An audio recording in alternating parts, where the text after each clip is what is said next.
ကလေးလေးတွေအတွက်အမှတ်တရလုပ်ပေးချင်တယ်ဆိုရင်ဘာပစ္စည်းမှမရှိပဲလေအခုလိုလေးမွေးတဲ့ date ကလေးရဲ့သူတို့ရဲ့မွေးကင်းစားပုံလေးတွေရဲ့ကိုအမှတ်တရတင်လို့ရပါတယ်ဒီမေမေဆိုရင်တော့တသား3ယောက်အတွက်အသက်တစ်ပင်စတန်3ခုကိုဆင်နူလာမှတ်ထားတာပါ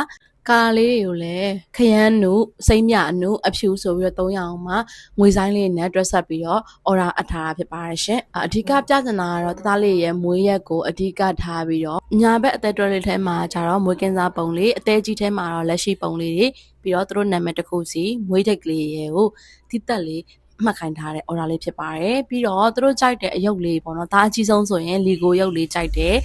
ပြီးတော့သားအလက်ဆိုရင်လည်းဆင်ယုတ်လေးတွေပေါ့နော်သားငယ်လေးတို့ကကျတော့လက်ရှိ baby လေးနဲ့သက်ဆိုင်တဲ့အယုတ်လေးတွေထည့်ပေးထားပါဘေးတောင်နားလေးမှာကျတော့လုံးဝရိုးရှင်းတဲ့ design လေးဖြစ်နေတော့ကြောင့်မလို့မင်းကငွေရောင် blend လေးတွေကျယ်လေးတွေကိုနည်းနည်းလေးစီပေါ့နော်အရင်မရှုပ်အောင်ထည့်ပေးထားပါတယ်ရှင်နောက်ထပ်လောင်းပေးပါဆိုရင်တော့ဒါလေးတွေကိုမင်းကနောက်ဆုံးအကျော်သားမှာပေါ့နော်ဒီ order လေးကတစ်ခုကို6000ခွဲကျပါတယ်ရှင်အခုလို့အသေးအတွဲ stand design လေးကိုမှာယူချင်နေဆိုရင်တော့ချေရတဲ့သူတွေအတွက်ဖြစ်စေမွေးနေ့လက်ဆောင်ဖြစ်စေမင်္ဂလာလက်ဖွဲ့ဖြစ်စေစိတ်ကြိုက် order အပ်လို့ရပါတယ်ရှင်အားလုံးကျေးဇူးတင်ပါတယ်